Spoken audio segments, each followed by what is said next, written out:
Bien, pues seguimos entonces aquí con la siguiente pregunta que dice, en una de las etapas de la cognición social, en la década de los 90, empezó a reconocerse que la cognición social sirve para la interacción social, es decir, que las personas conocen a las otras personas porque tienen que relacionarse con ellas. Tres ideas claves surgieron en esa época.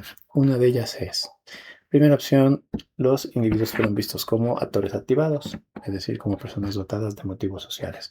Segunda opción es: los perceptores construyen el significado a través de conceptos como rasgos, estereotipos o historias, yendo más allá de la información dada para sacar conclusiones útiles a sus metas. Y tercera opción es que de las ideas claves, una de ellas es que los alrededores, dada su escasa capacidad de procesamiento que tenían disponible y proclives a tomar atajos heurísticos para llegar a la meta con menos esfuerzo y más rapidez. Y en este caso la respuesta correcta corresponde a la segunda opción, ¿no? Entonces en esta de las etapas de las 90, entonces empezó a ver condición social que sirve para interacción social, que las personas conocen a otras porque se relacionan con ellas.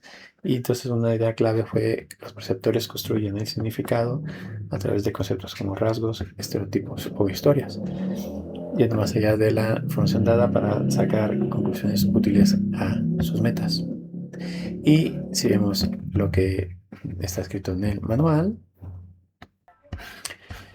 veremos que en la página 23, en parte inferior de la primera columna, vemos que está escrito que en segundo lugar, los perceptores construyen el significado a través de conceptos, yendo más allá de la información dada para sacar, es el mismo texto que corresponde a la pregunta o la respuesta correcta en este caso, ¿no? Entonces, el mismo texto cuadra con la opción, por eso la segunda opción de respuesta. Vamos a la siguiente pregunta que dice: el modelo de procesamiento dual, fue construido por los siguientes autores. Entonces es de esas de autores, ¿no? Primera opción, Hauser y otros, 2012. Segunda opción, Fiske-Neuber, 90. Fiske y otros, 99. Tercera opción, Dupré y Fiske, 2019. Svenonis y Fiske, 2018. En este caso, la respuesta correcta corresponde a la segunda opción.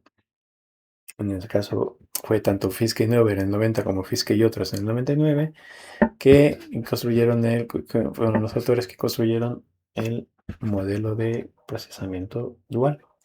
Y si vemos lo que está escrito en el manual, en la página 23, aquí es como a la mitad más o menos en la parte inferior, ¿no?, de esa página. Veis, entonces es la parte inferior de esa página, de la 23. Vemos que está escrito: Fiske y sus colegas construyeron el modelo de procesamiento dual, ¿no? Y están los dos artículos que corresponden. Fiske-Neuber 90, Fiske y otros 99. Y por eso es que corresponde. Y también hay una nota, ¿no?, que cuando es el modelo de procesamiento dual, es el modelo que resuelve la pregunta de cuándo usa la gente la estrategia rápida y cuándo la más detallada. Es una nota.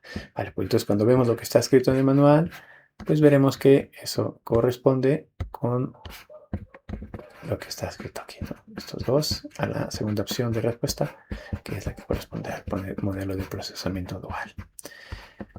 Y ya está. Bueno, vamos a la siguiente pregunta que dice: en la etapa de la cognición social, ¿no?, en la primera década del siglo XXI, los individuos fueron vistos como... Entonces aquí hay tres opciones. Primera opción, las personas son estrategas motivadas. Aquí estamos hablando de primera década del siglo XXI.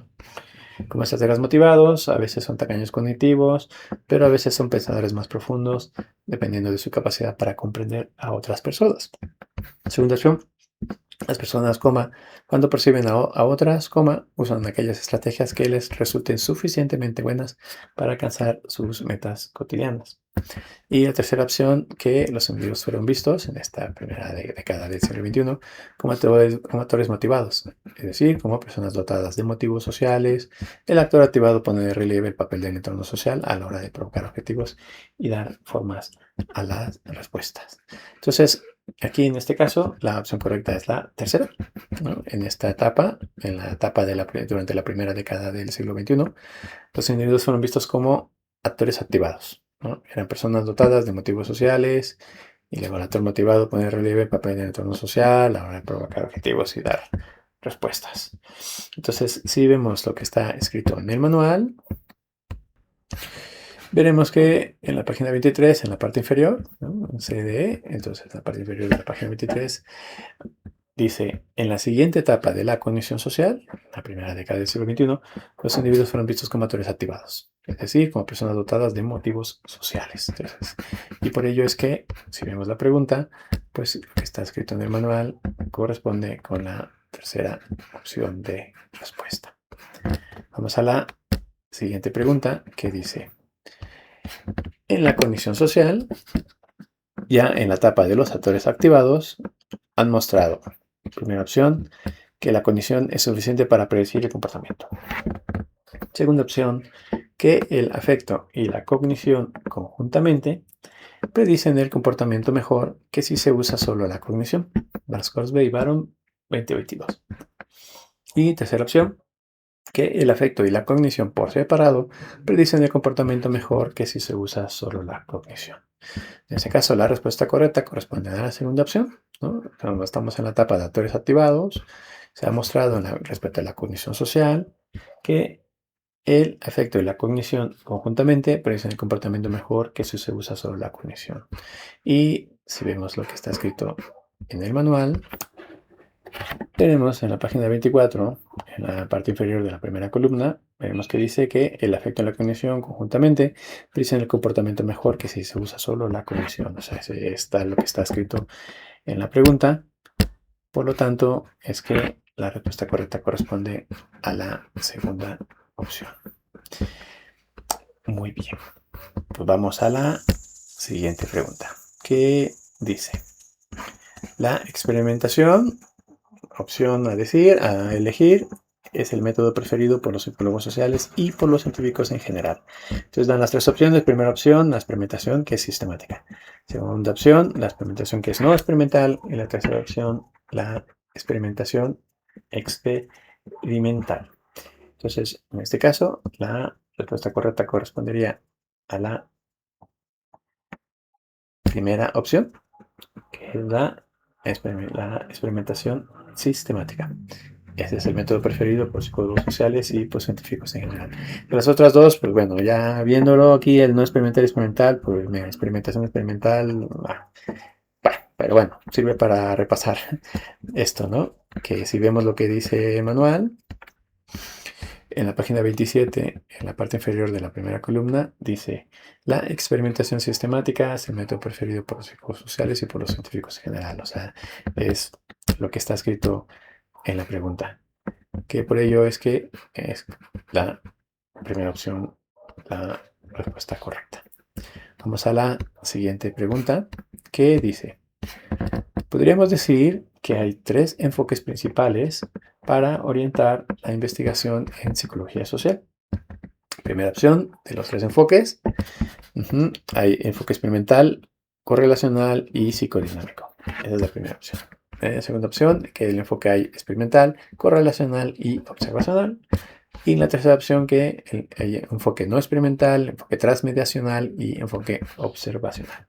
Entonces, en este caso, la respuesta correcta corresponde a la segunda opción, ¿no? Los tres enfoques principales para orientar la investigación en psicología social son el experimental, el correlacional y el observacional.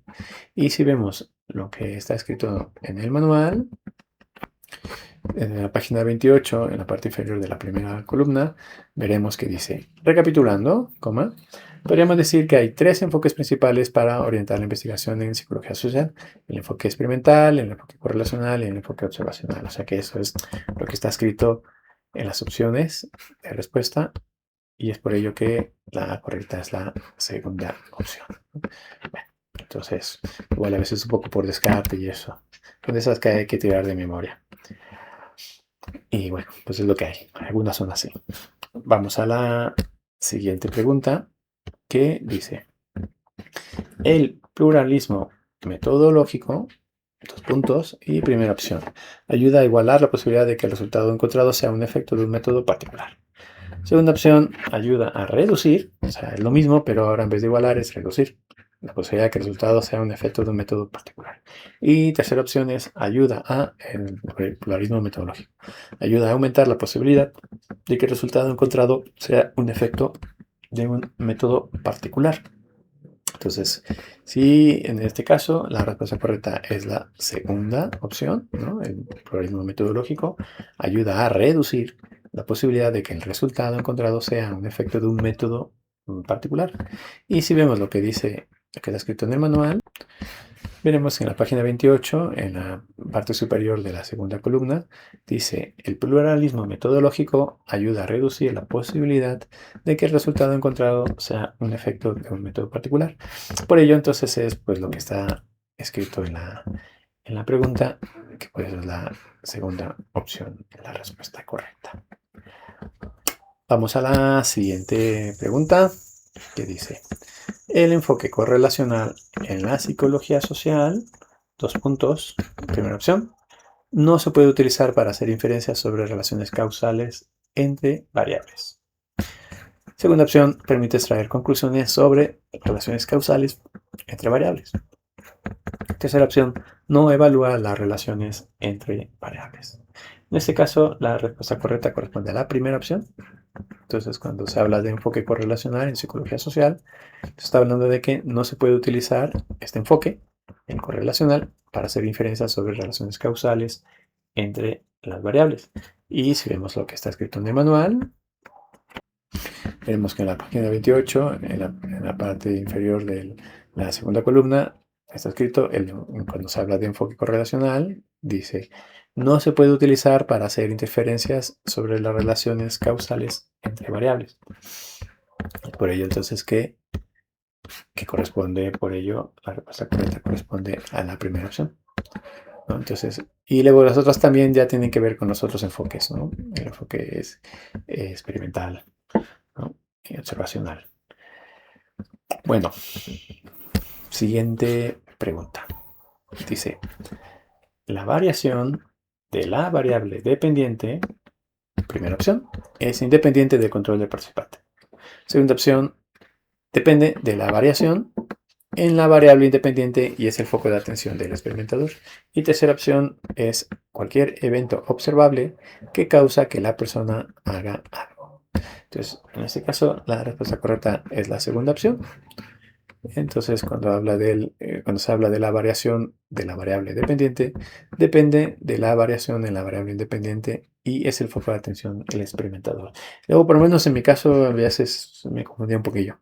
Si vemos lo que dice el manual, veremos que en la página 29, en la parte superior de la primera columna, dice, la variación en la variable dependiente depende de la variación en la variable independiente y es el foco de atención del experimentador.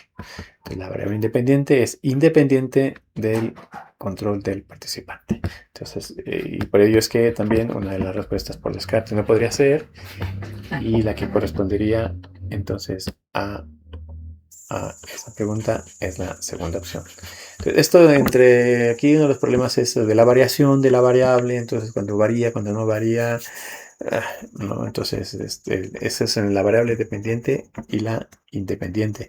Entonces esto como tal sería también en la variable independiente, ¿no? Entonces, bueno, a veces hay de ese tipo de opciones, ¿no? De respuestas que combinan una con la otra, entonces hay que tener claridad con respecto a variable dependiente y variable independiente. Vamos a la siguiente pregunta. Entonces aquí tenemos que dice, un experimento tiene dos características esenciales, dos puntos. Primera opción, el investigador tiene control sobre procedimientos, manipula la variable independiente y mantiene constantes todas las demás variables. Segunda opción, el investigador tiene control sobre el procedimiento, se trata de asegurarse de que cualquier diferencia observada en la variable independiente fue causada por la variable dependiente y no por otros factores. Y tercera opción, respecto a características esenciales que tiene un experimento, es el investigador tiene control sobre los procedimientos, manipula la variable dependiente y mantiene constantes las demás variables. En ese caso, la respuesta correcta es la primera, ¿no? Entonces, las dos características esenciales que tiene un experimento es que el investigador tiene control sobre procedimientos y manipula variable independiente. Es la que manipula, la independiente. Y mantiene constantes todas las demás variables. Entonces, eso. Y si vemos lo que está escrito en el manual, veremos en la página 30, en la parte superior de la segunda columna, dice: primero, el investigador tiene control, hablando de características esenciales, tiene control sobre los procedimientos. El investigador manipula variable independiente y mantiene constantes todas las demás variables. Todos los que participan en un experimento son tratados de la misma manera. Y también está dicho, que no he indicado en pregunta, pero bueno, aprovecho a comentar, dice: y segundo lugar, los participantes son asignados aleatoriamente a los niveles de la variable independiente. Estas también son características esenciales de un experimento, ¿no? No está indicado en la pregunta, pero bueno. Y pues viendo lo que está escrito en el manual, pues por ello es que la opción correcta es la primera opción. Siguiente pregunta. ¿Qué dice? Cuando una correlación es positiva, dos puntos. Primera opción, a medida que una variable sube, la otra disminuye. Segunda opción, a medida que una variable baja, la otra aumenta. Y tercera opción, a medida que una variable sube, la otra aumenta. Entonces, en este caso, la respuesta correcta es la tercera, ¿no? Cuando una variable sube, la otra variable aumenta, si la correlación es positiva. Aquí también hay que tener cuidado de cuando una variable sube, la otra baja, porque luego ambas, y bueno, es simplemente mucha atención y calma. Positivo, si una sube, la otra aumenta, ¿no? Y si la otra baja, la otra disminuye. Entonces, aquí están combinados. Entonces, es fácil luego liarse cuando hay este tipo de cosas, ¿no? Y si vemos lo que está escrito en el manual, en la página 34b, entonces dice, en la página 34, en la parte inferior de la primera columna, dice: cuando una correlación es positiva, a medida que una variable sube, la otra variable también aumenta. Entonces, por ello es que, viendo lo que está en el manual, la opción correcta es la tercera. Siguiente pregunta, ¿qué dice? Cuando una correlación es negativa, dos puntos. Primera opción, ambas son correctas. Segunda opción, a medida que una variable baja, la otra también disminuye. Y tercera opción, a medida que una variable sube, la otra también aumenta. Pues en este caso, la respuesta correcta es la primera opción.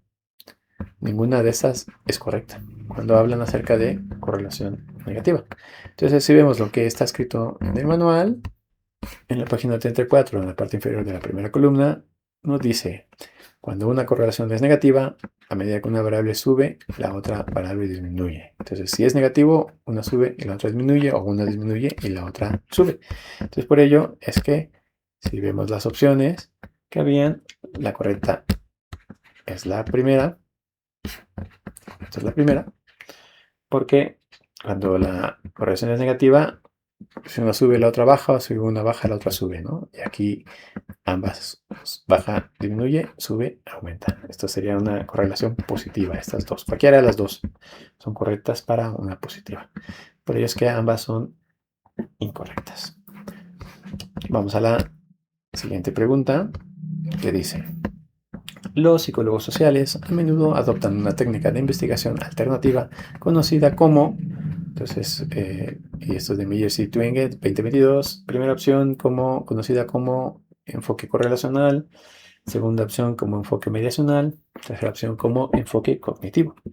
Y en este caso, la respuesta correcta correspondería a la primera opción, ¿no? Cuando los psicólogos sociales a menudo adoptan una técnica de investigación alternativa conocida como el enfoque correlacional. Y si vemos lo que está escrito en el manual, en la página 34, en la parte superior de la primera columna, veremos en donde dice, en la sección 341, dice: los psicólogos sociales a menudo adoptan una técnica de investigación alternativa conocida como el enfoque correlacional, que por eso es lo que corresponde a la primera opción. Y siguiente pregunta, que dice: el análisis de discurso sirve para... Primera opción, ninguna opción es correcta. Segunda opción, sirve para desentrañar las creencias y razones más profundas que los participantes poseen y que no pueden o no son capaces de expresar simplemente rellenando un cuestionario estandarizado. Y tercera opción es el análisis de discurso, sirve para proponer unidades de registro constituidas por palabras o sintagmas claramente discernibles en base a criterios semánticos. Bueno, pues en este caso la respuesta correcta es la segunda opción. Entonces el análisis de discurso sirve para desentrañar creencias y razones más profundas que participantes poseen y que no pueden o no son capaces de expresar, simplemente rellenando cuestionario estandarizado. Entonces, y si vemos lo que está escrito en el manual, en la página 36, en la parte superior de la primera columna, veremos que dice el análisis de discurso, paréntesis, lo que la gente dice, a quién y en qué contexto, cierra paréntesis, se hace para ayudar a identificar la narrativa subyacente que puede revelar lo que la gente está pensando, cuáles son sus motivaciones y qué pretende hacer qué pretendía hacer cuando actuó de una determinada forma. Y entonces, por eso es que viendo ese texto, pues queda claro que al ver las opciones de respuesta, pues esto corresponde con la segunda opción. Y siguiente pregunta. ¿Qué dice? Una de las críticas más fuertes que recibe la psicología social es, dos puntos. Primera opción, el gran acuerdo existente entre los investigadores.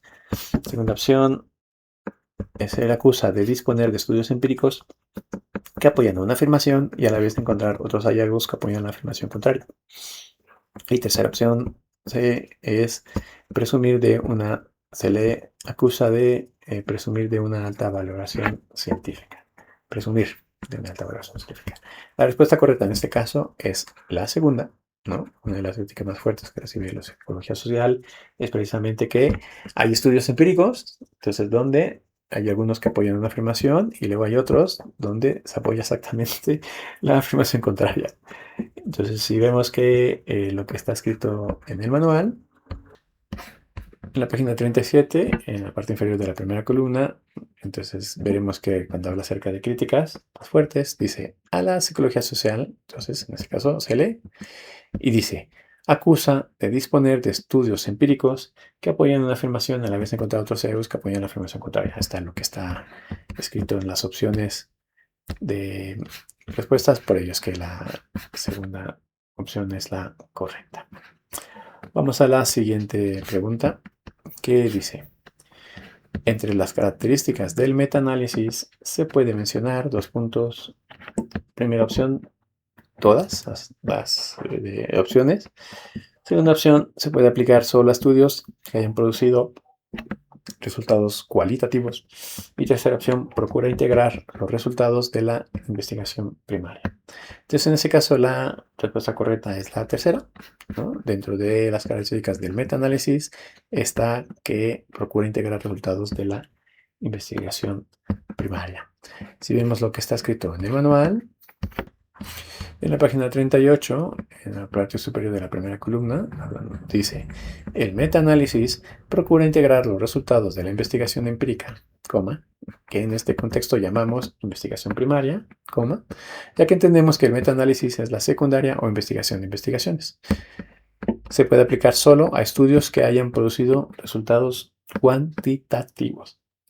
Entonces, cuando vemos, claro, esta es una que hay que deducir, ¿no? Son de esas que hay que hacer un trabajillo para poder deducirlas, creo yo. Entonces, si vemos aquí de las opciones de respuestas, pues esto se cuadra con la tercera opción, ¿no? De las que se dicen, ¿no? Que se puede mencionar que procura integrar resultados de la investigación primaria, ¿no? Y dice otras cosas más, pero esas son de las que están muy claras viendo el texto. Vamos a siguiente pregunta. Dice, se podría afirmar que la psicología social comenzó como ciencia, Klugman-Lee y Strobe en el 2012. Entonces, inciso A, primera opción, mucho antes de los experimentos del profesor Norman Triplett en el 1897.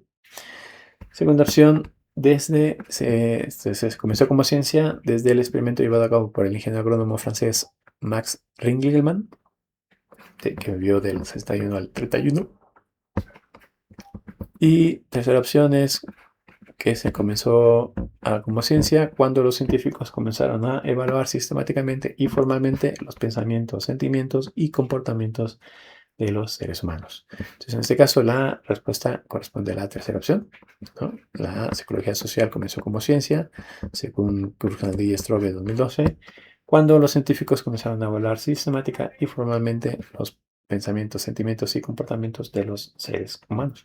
Si vemos lo que está escrito en el manual, en la página 40, parte inferior de la segunda columna, está escrito que se podría afirmar que la psicología social comenzó como ciencia cuando los científicos comenzaron a evaluar sistemática y formalmente los pensamientos, sentimientos y comportamientos de los seres humanos. Por ello es que vemos que esto se corresponde con la tercera opción de respuesta. Y vamos a la siguiente y última pregunta, que dice: en la segunda mitad del siglo XX, los psicólogos sociales llevaron a cabo un estudio sobre la persuasión, con el objetivo de, dos puntos, primera opción, comprender cómo los anunciantes y otras personas podían presentar sus mensajes para hacerlos más efectivos. Segunda opción, con el objetivo de comprender la naturaleza de los individuos. Y tercera opción, del estudio, llevaron el estudio sobre persuasión con el objetivo de explorar exhaustivamente los sesgos cognitivos y motivacionales que podrían afectar a la toma de decisiones. Entonces, en este caso, la respuesta correcta corresponde a la primera opción, ¿no? En la segunda mitad del siglo XX, cuando los psicólogos sociales hicieron estudios sobre persuasión, el objetivo era el comprender cómo los anunciantes y otras personas podían presentar sus mensajes para hacerlos más efectivos. Si vemos lo que está escrito en el manual, en la página 43, parte superior de la primera columna, veremos que dice: los psicólogos sociales realizaron los estudios sobre persuasión, con el objetivo de comprender cómo los anunciantes y otras personas podían presentar sus mensajes para hacerlos más efectivos. Por ello es que vemos que esto corresponde con la primera opción de respuesta.